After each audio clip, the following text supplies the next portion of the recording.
Кайырлы күн окуучулар, бүгүнкү өтөтүн тақырыбымыз жол орташа жылдамдык тарабы боюнча 3-нусканын 7-эсеби. 3-нуска номер 7-эсеби, яғни С-тобу. Эсептин шарты боюнча кайык өзен агысы менен козголуп отуруп, эки бекеттин арасын 3 саатта, ал агыска каршы осы ара качыктыкта ол 5 саатта жүрүп өтөдү. Эгер эки бекеттин ара качыктыгы 15 километр болса, кайыктын суу менен салыштыргандагы жылдамдыгы және агыс жылдамдыгы кандай? Кайыктын суу менен салыштыргандагы жылдамдыгы бар убакта турактуу деп эсептеңдер.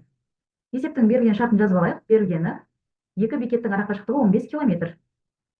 Егер кайык агыс бою менен жүзөтүн болса, ол 3 саатта жетип барады. Егер агыска каршы жүзөтүн болса, ол 5 саатта жүзүп келеді. Осы кезде бизге табуу керек кайыктын жылдамдыгын және агыстын жылдамдыгын сурап жатыр. Табуу керек кайыктын жылдамдыгы эмнеге тең және өзен агысынын жылдамдыгы эмнеге тең. Енді екі жағдай үшін бірінші қайығымыз А пунктіне Б пунктіне барған үшін және сол Б пункттен кері қайтқан кездегі оның сызбасын салып көрейік. Сонда есебіміз кішкене түсінікті болу үшін. Бізде А пунктінен Б пунктіне дейін арақашықтықты сыздық. Ол арақашықтығымыз 15 километр деп жатыр. Қайық, егер өзен ағысымен бағытта жүретін болса, өзен қайық. Онда біздің қайығымыз 3 сағатта жүзіп барады деп тұр. Егер қайық өзен ағысына қарсы жүзетін болса, онда біздің қайығымыз кері қарай 5 сағатта жүзіп келеді. Сол жерде бізге қайықтың жылдамдығы мен өзеннің жылдамдығы неге тең деп сұрап жатыр. Екі жағдай үшін дененің жүріп өткен жолының формуласын жазып шығайық. Бірінші, ағыс бағытымен жүргендіктен, ол жердегі біздің салыстырмалы жылдамдығымыз қайықтың жылдамдығы мен өзеннің жылдамдығының қосындысына тең. Қайықтың жылдамдығына қосамыз өзеннің жылдамдығын. Көбейтеміз Т бірге ағыстың бағытымен жүрген үшін. Екінші, ағысқа қарсы жүзген кезде оның салыстырмалы жылдамдығы қайықтың жылдамдығынан өзеннің жылдамдығын азайтамыз. Көбейтілген ағысқа қарсы жүзгендегі уақытқа. Осыны жүйе ретінде алып, жүйені ары қарай шешетін болсақ, мәндерін орнына қойып шығайық. Бізде барған кезде де қайтқан кезде бір жолды жүріп өтеді. Сондықтан S-тің орнына 15-ті қоямыз. 15 В қайық қосылған В өзен көбейтілген 3, 15 В қайық азайтылған В өзен көбейтілген 5. Жақшаны ашатын болсақ, немесе 3-ті теңдіктің екінші жағына өткізіп жіберсек, мына 5-ті теңдіктің екінші жағына өткізіп жіберсек, олар бөлу болып өтеді. 15-ті 3-ке бөлсек 5 тең В қайық қосылған В өзен, мында 3 тең В қайық азайтылған В өзен. Жүйені қосу амалмен шығаратын болсақ, өзеннің жылдамдықтары қысқарып кетеді. Мында 8 тең 2 В қайыққа. Осыдан В қайықты табатын болсақ, 4 километр бөлінген сағатқа тең болды. Ары қарай енді осы екі теңдеудің кез келген теңдеуін пайдалана отырып біз өзеннің жылдамдығын тауып алуымызға болады. Бірінші теңдікті қарастыратын болсақ, 5 тең В қайық қосылған В өзен еді. Осыдан өзеннің жылдамдығын табатын болсақ, 5 азайтылған В қайық. 5-тен азайтамыз 4-ті, 1 километр бөлінген сағатқа тең. Сонда есептің жауабы қайықтың жылдамдығы 4 километр бөлінген сағатқа тең болса, өзеннің жылдамдығы 1 километр бөлінген сағатқа тең болды. Келесі.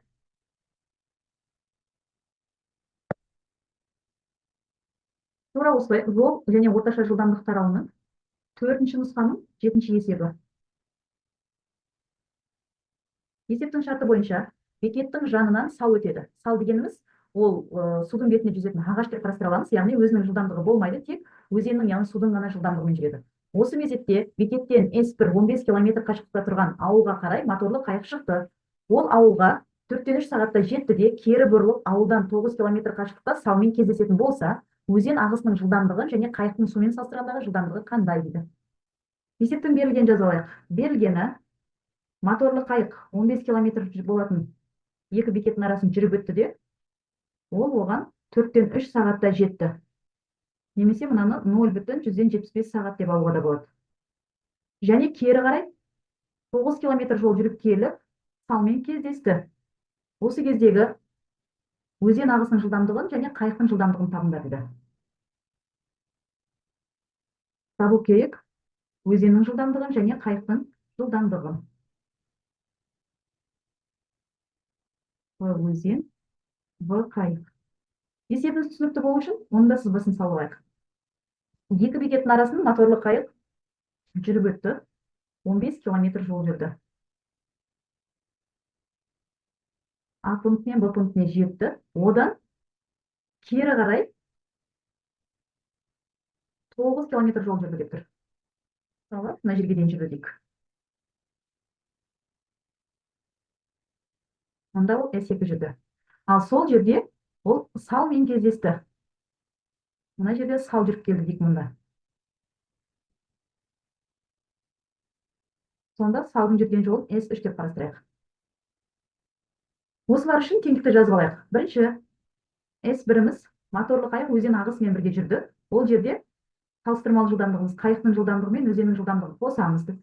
Т1 уақытта жетіп келді. Ол міне Т1 уақыт еді. Екінші, ол кері қарай жүзді. Ол жерде салыстырмалы жылдамдығымыз қайықтың жылдамдығы мен өзеннің жылдамдығын азайтамыз, көбейтеміз Т2 уақытқа. Мына жерде Т2 уақытта жүзіп келді. Мына аралықта ол Т1 уақытта жүзіп барды. Ал үшінші, салдың жүрген жолы. Салдың жылдамдығы болмайды, тек өзеннің жылдамдығымен жүреді, ол Т3 уақытта. Енді осы жерде Т3 деп тұрғанымыз бұл Т1 мен Т2-нің қосындысына тең болып тұр. Себебі сал А пунктінен шығып мына жерге жетем дегенше моторлы қайық Б пунктіне жетіп, және содан қайтып келді мына аралыққа. Енді мына теңдіктен Т1-ді табатын болсақ, S1 бөлінген В қайық қосылған В өзен еді. Мына теңдіктен Т2-ні табатын болсақ, S2 бөлінген В қайық азайтылған В өзен. Ал үшінші теңдіктен Т3-ті табатын болсақ, S3 бөлінген В өзен болып тұр. S1-іміз мұнда 15 километр, S2-міз 9 километр, онда S3-іміз бізде 6 километр деген сөз. Осы теңдіктерді мұндағы теңдердің орнына келіп жататын болсақ, Т3-іміз сонда S3 ол 6, 6 бөлінген В өзен тең болады. Т1-іміз 15 бөлінген В қайық қосылған В өзен. Қосылған Т2-іміз 9 бөлінген В қайық азайтылған В өзен болды. Енді ары қарай теңдеуді шығарайық.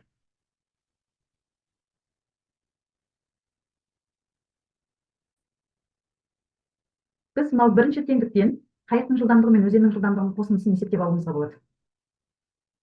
В қайық қосылған В өзен, ол S1 бөлінген Т1 еді. Т1 уақыт бізде белгілі. S1-іміз 15 бөлінген 0,75-ке. Енді 15-ті 0,75-ке бөлеміз. 20 болады.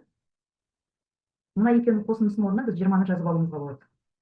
Және осы жерден В қайықты табатын болсақ, 20 азайтылған В өзен болды.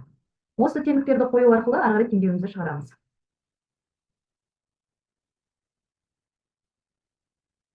6 бөлінген В өзен тең болады. 15 бөлінген 20 қосылған 9 В қайықтың орнына 20 азайтылған В өзен болды. 6 бөлінген В өзен тең 15 бөлінген 20 қосылған 9 бөлінген 20 азайтылған 2 В өзен. Ортақ бөлімге кетіреміз. Немесе белгісіз шамаларды бір жаққа жинақтайық. Мынаны теңдіктің екінші жағына өткіземіз, минус болып өтеді.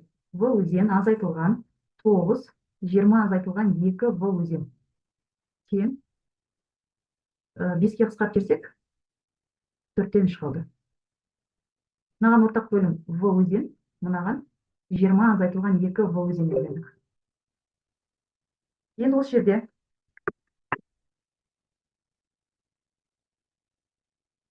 20 В өзен азайтылған 2 В өзеннің квадраты болды бөлімінде. Алымында 120 азайтылған 12 В өзен азайтылған 9 В өзен.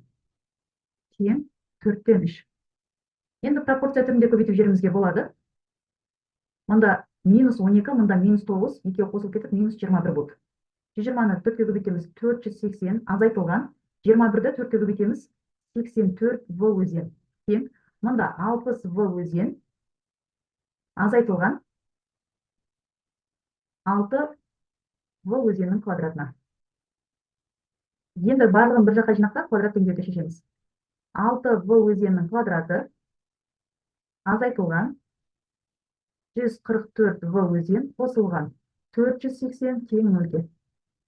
Ары қарай ескермеден шешетін болсақ, минус 144-тің квадраты азайтылған 4 көбейтілген 6 көбейтілген 480. Ескермеден шешетін болсақ, 144-тің квадраты 20.736 азайтылған 4 көбейтілген 6 көбейтілген 480. 11520. 20736-дан 11520 алсақ, 9216 қалды. Енді ары қарай в өзен 1-2 деп бірден таба салайық. 144 плюс минус 9216-ны түбірден шығарамыз. 96 шығады. Мынаны жазып қояйық, түбір асты 96 деп. Плюс минус 96 көбейтілген 2 көбейтілген 6. 144-ті қосамыз 96-ға, бөлеміз 6-ға. 6 емес 12 ғой. 20. 144 азайтылған 96 бөлінген 12. 4. Енді өзеннің жылдамдығы шықты. Қайықтың жылдамдығын табатын болсақ, 20. Мынау 20-дан 20-ны азайта алмаймыз, сондықтан бізге мынау жарамайды. Өзеннің жылдамдығы тек қана 4 деп қана қарастырамыз. 20-дан азайтамыз 4-ті. Қайықтың жылдамдығы 16 км бөлінген сағатқа тең. Ал өзеннің жылдамдығы 4 км бөлінген сағатқа тең болады екен. Сонда жауабы қайықтың жылдамдығы 16 км бөлінген сағат, өзеннің жылдамдығы 4 км бөлінген сағат болады.